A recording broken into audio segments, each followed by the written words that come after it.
Welcome back to another episode of No Filter, No Fence, the space where I say what needs to be said without sugarcoating and without holding it back. Today's episode is extra special because we're kicking off our Author Spotlight series, a time to honor and celebrate independent authors who pour their hearts into the stories that move us.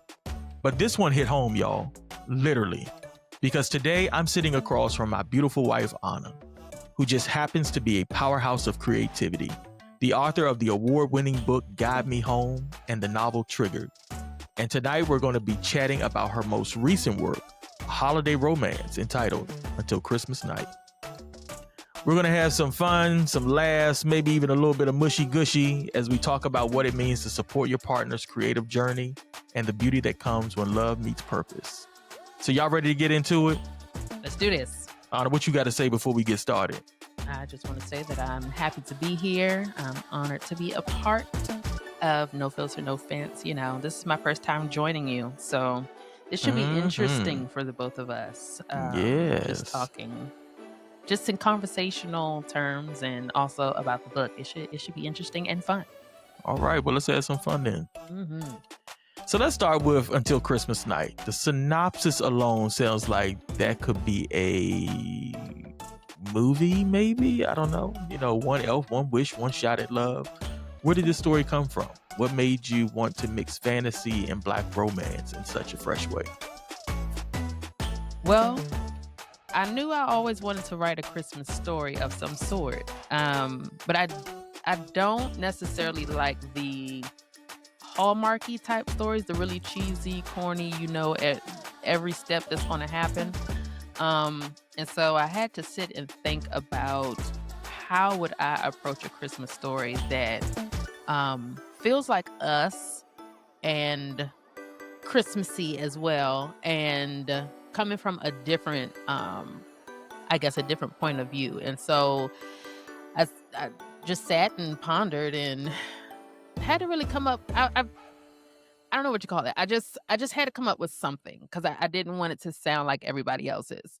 So then one night it just kind of hit me, and I think I was watching either Coming to America or Preacher's Wife, one of them, and there was something in there that said, "Oh, that's it. That's what I want to kind of gravitate towards." So I came up with the story off the inspiration of one of the movies, but then I thought about the other movie as well, whichever one it was, and kind of like just, I guess, kind of not retelling the story, but gaining the vibe from it, and put my own little twist, turns, all of that stuff to it. So it came from the inspiration of The Preacher's Wife and Coming to America, with a little bit of Black Panther in there somewhere.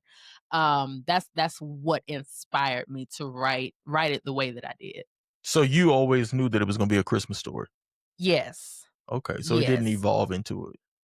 No. Because I was dead set on writing a Christmas story. I wanted to. So originally, as I was beginning to write it, it was kind of coming off like, you know, the Chris Crinkle, you know, Frosty the Snowman type. I was like, I don't like this. I don't like it. So I left it alone for a little while. And that's when, you know, the whole movie part came in, and I came back to it and started to put my own voice to it, my own culture, my own I guess vibe to make it what it is. So, Mhm. I was going to ask you what inspired you to do it in your cultural tone? Like, what inspired that to bring the Black romance to life? 'Cause I don't think we have enough stories, especially Christmas stories, that has enough magical fantasy elements to it. We have Christmas movies, we have Christmas stories, of course, but a lot of the time they are about family drama, um, somebody saving a Christmas pageant somewhere with 100 gazillion dollars, and then they fall in love. Like, we have those stories, but we don't have it necessarily where you see the world building, the setting, all of that, that look like it came from us. You know, the fantasy element of it's far different from the European version that we've always been given, and there's nothing wrong with that. But to see a fantasy world that has our language, our lingo, our walk, our style. That's what this book has. And so I wanted to I don't know if I'm the first or not, but just to be able to be a part of the storytelling community to add our twist to it to make it something that we can be proud of. It's not just being on earth and, somebody's mama's died and now we got to figure out the recipe and all that. I didn't want no family drama in this. I wanted it to be completely different. I wanted it to be told from a whole different lens without the added drama and the cliches of storytelling, especially within Black storytelling. That's good. So you avoided those stereotypes that, society normally see when it comes to Black family storytelling. I did my best, yes. I Good. Okay. absolutely did my best with that. Mhm. All right. Yeah, Well, I don't tell I don't think it's much of that in there, no. tell me a little bit about, what do you hope other cultural groups will gain from this story if they read it? That's a good question. Other cultural groups, I think if they have a open mind and heart to it, I think they can see just how much Black people in general have a lot of joy, and we have a lot of, Mm-hmm. um we have a lot of love in our heart. I think and when I was recently thinking to myself a couple of days ago, I was like, one of our magical powers, honestly, and I know a lot of us don't like this, but one of our magical powers is forgiveness. Mm. And, I say that because considering the things that Black people have gone through over centuries and centuries, we still have a little nudge in our heart to forgive and move on. Whether we, stick around with those people or whatnot, Mm-hmm. I think that's part of our magic to be able to forgive and move on. But I think also going back to your question is that I think other cultures can see that we can be just as happy, we can be just as joyous. We don't have to always, or they don't have to always look at us as if, we don't have those things. Cause we do. We absolutely have it in our community. And I think we're just magical in general. So I think cultural wise, what others can gain is that they'll feel that we have joy, we have love, we have spontaneity, Mm-hmm. we are adventurous. Um, yeah, I just off the top of my head, those are the things I can think of. Um, and that we just love to have a good time. we Okay. we really love to have a good time. It doesn't take much. Um, and the biggest thing is love. It's we love. We love very hard. Mm-hmm. We are very loving people. Yeah. And I wanted to show that in this book. Yeah. So Mhm. we appreciate that because outside cultures sometimes are fed stories Mhm. that aren't true, right? So they Mhm. have a lot of myths that kind of blow around in their mind based on what folks have said about the Black culture and things like that. So to help to tell that story from the perspective of a Black person directly and kind of allowing folks to have some insight into what Black people really think about and who they are, Mhm. expressing that love, that joy, that fun, that excitement is really good. And Yeah. so for doing that as a storyteller, we appreciate you, Yeah. from the community, for doing that. So let's talk about characters for a little bit. Your MMC, for those in the reader community, that stands for main male character, right? Mhm. He has a unique name. He does. He has a unique name, and I'm going to be a little bit explicit. Okay. When we first read about or heard this name, Chimney, Mhm. a lot of our minds went south. So tell us what inspired this name. Honestly, I was just thinking about stuff that is Christmas related. Okay. It wasn't anything special. 'Cause, like I said at first, it started off as, the Eurocentric way. Okay. But the name stuck with me because it is different. And, yeah, so it really just came from Christmassy, um, vocabulary, language, whatever you wanna call it. That's where it really stemmed from. It wasn't anything crazy, no. Okay. So for those of y'all that don't know, the main male character, his name is Chimney. Mhm. So, Chimney is not your typical elf. He's Mhm. got swag, he has humor, he has a heart, and he's wrestling with some real human emotions. And then there's Sydney, right? This beautiful figure that he is like really in love with, Yeah. who feels like, if I can just get to this, my life will be made whole. Mhm. And so, he has these feelings towards this beautiful real woman. We want to know, as readers and potential readers, how did you shape these two? Huh. Okay. How did I shape Chimney and Sydney? I don't know. It just kinda came. I wanted something special. Mm-hmm. Um, I didn't want the supermodel, she's just drop dead gorgeous, everybody wants her. So no Instagram vixen. No, she's Okay. she's none All of right. that. She's an around the way girl. She's very loving at heart. She's giving. And one of the essential things about her is that she loves to help the elderly. And so she's a volunteer at a senior home, and that's where he ends up meeting her. And because Chimney is a giver by nature, Mm-hmm. um, it kinda just made sense for them to mesh the way that they do.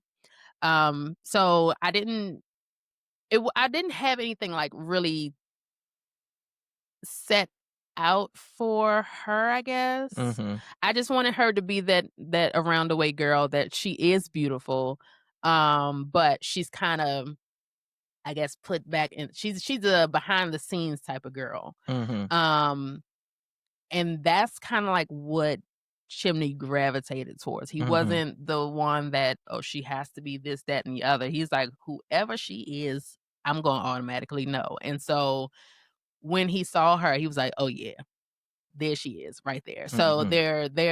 their love, their connection, it starts off really cute.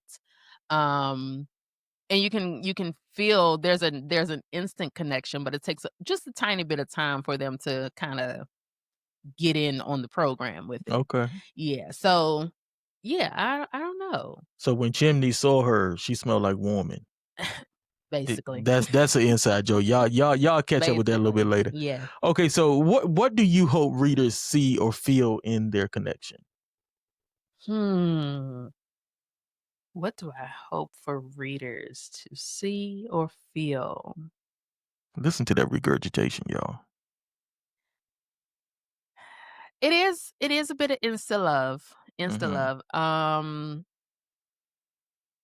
I want readers to feel the newness of Chimney being Okay. in our world.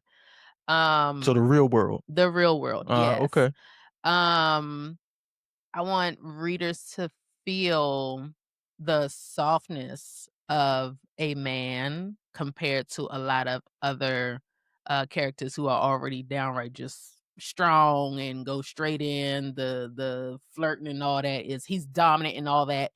Chimney's he's it's not that he's not dominant, it's he knows how to take his time. He's Mhm. charming Mhm. and he's considerate. Okay. And so I want people to recognize that Chimney has a softness about him that makes him strong. Um, he's very tender with her. He talks to her with care. Okay. And that's what kind of makes her fall for him. And so I want my readers to take away that he's not supposed to be this big old macho man. No, he's a beautiful tall elf, he's loving, he's caring, he takes his time with people, and he really does have a heart. And that's what draws Sydney into him so quickly. Which is why I guess you can call it insta love. It draws her in real quick because she's like, I ain't never had nobody, come at me like this. Yeah. My ex, he was trash. So you are a breath of fresh air for me. So yeah, that's what I want people to take away from that. He's different. He's very different. And I think it's because of where he comes from, which is the Highlands of Winterlight, AKA the North Pole. Okay. There, everybody is family. They're communal, they're loving, they're kind, they're caring. In most Christmas North Pole situations, that's how they portray them anyway. So again, with our culture, we can be the same exact way. And so he's bringing his culture, his internal culture, I guess, um, to Sydney in that way, in a way she's never experienced it. So tell me, is Chimney's longing for love, that desire to be seen for who he truly is that something that you connected to personally? Hmm. I think he has a desire to be seen as he is, which is mainly to be seen as a man, not necessarily an elf. Okay. Um, the connection for me, I think where I relate to him is being seen as ambitious, Okay, I love that. being seen as creative, being Mhm. seen as someone who does love hard and care hard. Um, Just like a good Scorpio. well, Um, so I think the correlations between me and Chimney is we like to we like to be creative. We like to love on the right people. Um and we're ambitious in many ways. He's a elf that doesn't he follows the rules, but if there's something that doesn't fit right, he's like, I don't know. And I think there's something within me as well that has the same kind of feeling. Um, if you tell me no on certain things, I'm like, okay, well, that's you. I'm gonna do whatever I'm gonna do anyway. It's kind of I don't want to call it rebellious, but um, you just kind of know that no is not the total answer for some it's specific things. It's not you Mhm. do have to say no for some things, of course. But specific things that you really want and really want to go after, it's like no is not the final answer for me. Yeah. Sorry, I'm not doing that. So So Chimney doesn't limit himself. right, Okay. basically that's a good way to put it. He does not limit himself. All right. So the Mhm. people do want to know out there, is Chimney a DEI hire in the Highlands? I'm messing with you. He might be. He might be. We But just he's a want to good know. one. So tell us about Sydney. Sydney feels like she's representing a lot of women, women who are strong but still want to be loved softly. Was that intentional? Um You know, to be quite honest, I don't know if I put a whole lot of thought into that because it is his story per se. Mhm. Um, I just know I wanted Sydney to love him back the way that he wanted, the way Mhm. that he needed, and so she does. Um, Again, she's just an around the way girl. She loves to sing. That part is relatable to me because I am a singer. Mhm. So I put that in there intentionally, because I wanted to showcase myself in character form. Um, she's flirty. She likes to be flirted with, and so they kind of flirt with each other Mhm. a whole lot, in the book. And she's just all around pretty. She's a pretty girl, and yeah, I don't know, I don't know. Now, babe, I gotta ask. Did Chimney get his height from me? Did Because he I know do I it? know he's tall. I know he got his charm from me. Did he get his height from me? Is No. uh, uh so just the charm, Yeah. not the height. Oh, okay. I mean, it's all good. Anyway, we'll figure out whether or not I can Uh-huh. get some knee implants. But Please don't do that. we appreciate Do not you get a giving us BBL. those those background characteristics of the character, because I think it's important for the readers to understand, who they are, kind of Mhm. looking beyond their skin and deep within their soulless souls about their character and just kind of what they bring to the table. So one thing I love about your writing is that it's not just romance, it's always layered. Mhm. And, there's culture, there's spirituality. You bring identity through your writing, and, you often try to weave in healing in Mhm. your writing. And so even in this fantasy, as you set the stage for Until Christmas Night, I want to talk a little bit about how do you balance entertainment and transformation in your storytelling? Hmm. I'm not really sure. I think I just do. Um, I know that with storytelling in all of my books, I know that there has to be an element of entertainment. Um, because that's what people like, including myself. But I like to lean also more towards um real life issues. I love psychology, so I try to throw that in there in some way to teach people, even through fiction. So balancing the entertainment and the real life stuff, it's not hard for me. Because again, I like to be entertained as Mm-hmm. well. Mm-hmm. So balancing both of them, it's not difficult at all. But I do lean a lot towards the psychology of characters, Yeah. because I like to explore the mind. I like to see why people act the way they act, why they do what they do. Um, and that's what kind of gives me a level of, I don't know, what's the word? Satisfaction, Yeah, I guess so. yeah. Yeah, because when people read the stories, they're like, I really saw myself right here, there, Mm-hmm. I'm like, Yeah. that's what I wanted. That's what I wanted. I was going to ask you, you often blend fantasy and real emotions in your writing. Mhm. And since this is written from a Black cultural perspective, why do you think Black readers especially need more of that in their fiction? That's a good question. That's a good question. Why do we need more Of that fantasy of and real more emotions kind of fantasy? incorporated into the writing. I don't know.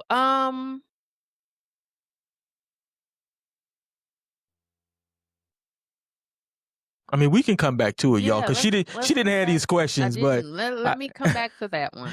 yeah, I kind of really want to know, and you touched on it a little bit when you talked about the psychology, Mhm. and I don't think we spent enough time thinking about, the inspiration and the influence on our Mhm. psychosis when Yeah. we read things, Yeah. and so I think that's important. But we'll come back to it. What do you want readers to walk away with when they finish Until Christmas Night? I want them to come away feeling happy. I Okay. want them to feel like, "Let me go and put my Christmas tree up and play some Donny Hathaway," Okay. All right. I want them to feel like there is love out there for them somewhere, and it's not gonna always be in the form you think it is. Mm-hmm. Not saying that you're gonna end up getting with an elf, I mean, really, but there is love out here for everyone, and it comes in different forms, and we have to be open to that. But yeah, overall, I just want people to come away feeling good, feeling nostalgia in a way, Mm-hmm. um, and just, like, getting ready for the Christmas season, because Christmas season is one of the best seasons of the year. I don't know why anybody wouldn't like it. It's yeah. So, yeah. I just want them to feel good after it's all said and done. Okay. Mhm. So we'll make a little bit of a pivot and get a little serious in the conversation, because I do want to kind of like draw some things out just for our listeners tonight. Mhm. As your husband, I've watched you pour so much of your heart into these stories. Like Mhm. you really do put your emotions, your feelings, you put everything in.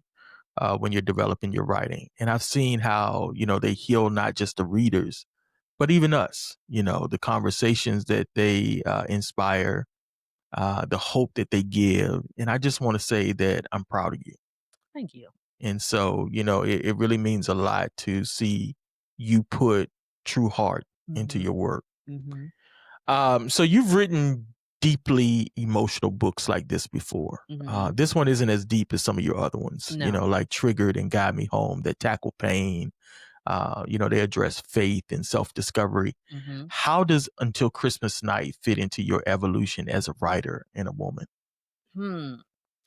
Well, Until Christmas Night is definitely polar opposite Hmm. of my other stories. It's geared towards holiday cheer. It's geared towards joy. The only consistent is that it's still Black male led. Hmm. And I don't know why I tend to write from the male's perspective. I don't know why. I think I have a soft spot for Black men. And so that's the only consistency throughout all of my books, is that they're all Black men led. But this one, I I'm go- I'm coming from a place of wanting to feel happy Hmm. and joy right now, especially with the state that we're in, Hmm. within the world, in the Yeah. country. Yeah. I don't want to harp on anything dramatic and really, you know, Yeah. hurting on the soul right now. Right. Right. So, it just felt right to pivot a little bit Hmm. and create a story where people could feel warm, they can feel energized, they can feel in love, they can feel mushy on the inside, compared to the other books. Okay. Did I answer that? Yeah, no, you did. Okay. And that leads me to another question. Has your writing process changed now that you built such a powerful catalog? Um, I don't know if my writing process has changed per se, but it continues to evolve. This one was definitely different for me because I'm not used to writing stories on the, holly jolly side. So it was like, I don't know if this is gonna be right. It almost didn't feel natural enough, in the sense, like, because I'm always writing really heavy Right. things. Right. So coming on the much lighter side, it felt different. It felt a little weird at at first. I'm like, "Does it need a little more drama to it?" "No, it doesn't, Anna. No, it doesn't. It's fine just as it is." So, I had to talk myself through this a lot. But my writing process is still the same. I'm still always, figuring out how I can advance myself. I'm always researching, always reading other, books on writing, reading other authors' work, just to see, Mhm. how I can be better in it. So it's a forever learning thing for me. Look at you being a writing scholar. Yeah, I try to be. I Okay, I try to see be. you. So, I'm I'm always looking how I can be better, for Mm, sure. okay. Mhm. So, before we wrap this session up, I gotta give our listeners a little peek behind the scenes. Okay. You write about love so beautifully, but, I wanna talk about us for a little bit. Mhm. And, my question for you is, what's one thing you've learned about love, not from writing it, but actually living it? Um, Love is nuanced. Mm. It's very nuanced. Mhm. I think the act of it, especially when you come from the biblical standpoint of it, um, I wanna say that it's linear, but it's not. And it's Mhm. not because we people are very complex people, and we Yes. have a lot of baggage with us. And so when we say we love someone, most of the time is we love what they do or what they can provide for us, right? Right, right. Um, but when you're actually having to live it, especially from the biblical standpoint. It's like, I don't wanna do that.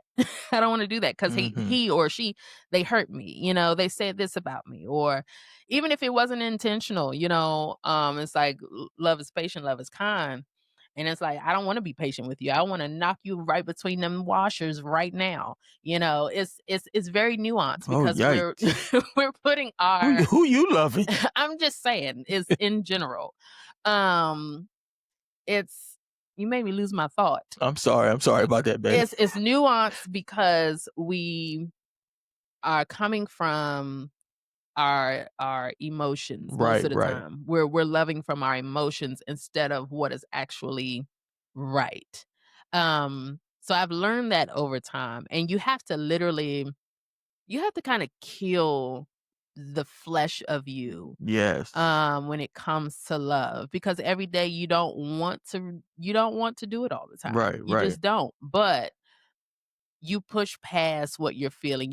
right. You push past what has happened. You push past that. If it oh, and let me disclaim this.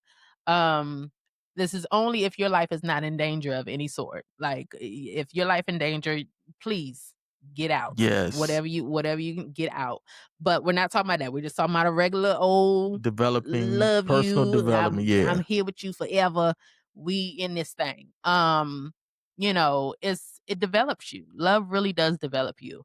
And it's important that we learn that it's not going to feel good 100% of the time, because we Mhm. is again developing. It's making us uncomfortable. It's making us come away from how we're used to doing things.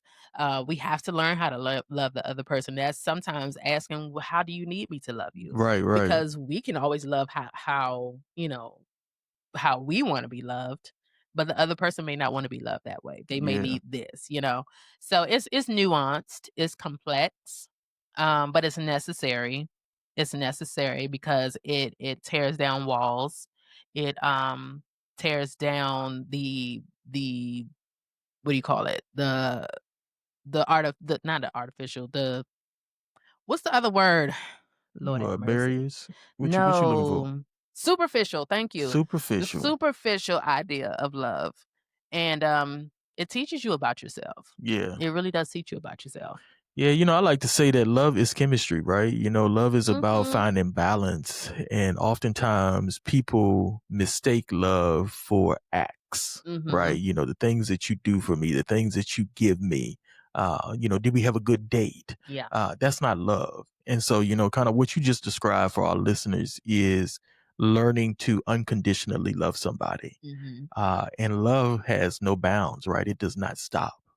And too oftentimes in society, we stop in love mhm, when it doesn't feel good, when it pushes me to a boundary of uncomfortability. mhm, I'm not going to love you anymore mm. because it doesn't feel good. And so, what's something that you can share with our listeners about something people get wrong about love, especially during the holidays? Say that question again? What's one thing you can tell people? Or let me phrase it like this. What's something people get wrong about love, especially during the holidays?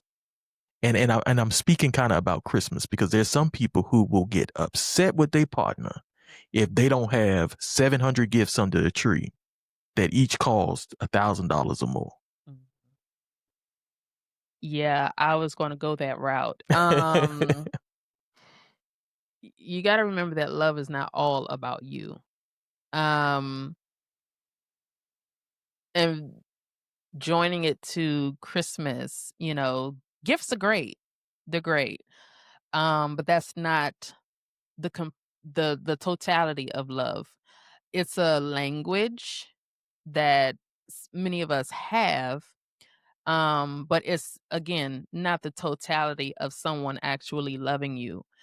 Um, so I think what people get wrong, especially during the holiday season, is thinking that if there's no gift under the tree for you, that they didn't think about you, they don't love you enough, they don't treat you well, all that kind of stuff. But the reality is maybe they didn't have it this year. you know. Um and we also got to get out of the propaganda of thinking that we have to have gifts for Christmas. Mm, Again, gifts are great and I love getting them for Christmas, but it doesn't make or break my Christmas if there's nothing under there. hmm. I still have the gift of my family, I still have the gift of my mind, I still have the gift of my marriage. I still have the Preach. gift of, everything that really does matter. Um so yeah, I think what we tend to get wrong is if there's not something specific that we want, um, yeah, around Christmas or whatever, anytime really that that person doesn't love you, but that's not the case. You have to again, it goes back to the how do I need to be loved and how do they need to be loved and exchange that. Right, right. Um So yeah, I don't know if I'm answering it fully. No, I mean, definitely. A lot of times, I think society thinks that love is perfect, Yeah, it's and I definitely think I not. think that's important that we kind of amplify that message that love is not perfect. I see love as a molder. Love is shaping us. It's molding us into who we should be, right? And Mhm, that's ongoing for as long as we live. There's a continuum in our life, and so we're constantly developing, and it is because of love that we're molding into this better person each and every day. And so, mainly being there, showing up mhm, for that other person so that you can learn what it is that they need mm, as far as love is extremely important. And choosing each other yeah, each and every day, you have to make the choice to choose the other person. mhm, That's the real magic of love, choosing each other. yeah, So yeah, until Christmas night, I want y'all to choose each other, right? And beyond, choose each other even after Christmas night. So Anna, before we close, what do you want readers to feel when they close the last page until Christmas night? that love is worth the risk. Mm, The good risk though. Don't be out here getting scammed by African princes and stuff like that via IG and they talking about send me $500,000 and I'll marry you. No, please don't do that. Don't do that. No, but love is worth the risk and it means to just take the how does the lady say it on Coming to America? Take a chance, honey. Take a take a chance on it chance. because you never know what you'll get out of that. You never know how God wants to bless you with Yes. that person. Just because he ain't got a pair of Jordans or she ain't got a big old butt or whatever doesn't mean that they're not for you. Like those are superficial things. So no BBL for Christmas. No, we're not doing no BBLs for Mm. Christmas. But take a risk on the unknown. Take a risk Mhm. on it Mhm. and see where it takes you. But also in the same token, use discernment while you're taking those risks. Yeah. You don't want to take a risk on everybody who Right. comes your way. Like Right. some people just you can automatically tell. No, Yeah. please don't do that. I love that. You basically just define for me that love is wonder and work. Mm-hmm. And that miracles don't just happen in fairy tales. Yeah. They happen in everyday moments. Mm-hmm. But we got to stop taking those moments for granted. Mm-hmm. I appreciate you, beautifully stated, wonderful interview. Thank you. Can you tell us a little bit about how we can get our hands on this book? Where's the book? When does it come out? When is it released? All that type of stuff. You want to pull it up to the camera so folks can see it? Yes, let me reach behind because I Oh don't my want y'all goodness. to see the back of my head. Oh, Lord. Oh my Sorry. goodness. Let me get that for Oh, you. I got it. Okay, you got it. Yes. Yeah, so Until Christmas Night is available right now. You can get it off of Amazon, the Kindle, or the paperback. If you want signed copies, Mhm. go to the link in my social medias on Instagram, Facebook, and TikTok. Okay. The link is there. In your I don't bio? want to say it out loud because it's a whole long link and I don't know it by No, heart. I mean, if So- they're seeing this on social media, you can also But yeah, add the link. It Okay, cool. is available now. I would love for everyone in the world to read it. It's not just specifically for us, it's for everyone. But I do have a heart for us to see us in stories with cheer and with love as well. That's where I'm coming from with it. So yeah, it's there, Amazon, and also the link in my bios on my social medias. All right. So, family, you heard it here first. Until Christmas night is available now, you can grab your copy. You can curl up with some cocoa and let this story remind you of the magic that still lives in us all. You can find Ana Gibson on Instagram at the official Ana Gibson. Y'all check all her social medias out. You know, she is doing it. Follow her, subscribe, do whatever we can so that we can push this author out there, because people need to receive her writing. They need to receive her words and her stories. And as always, remember, some fences were meant to be taken down. Yeah. So keep living with no filter, no fence. And before we go off camera, can I give you a hug?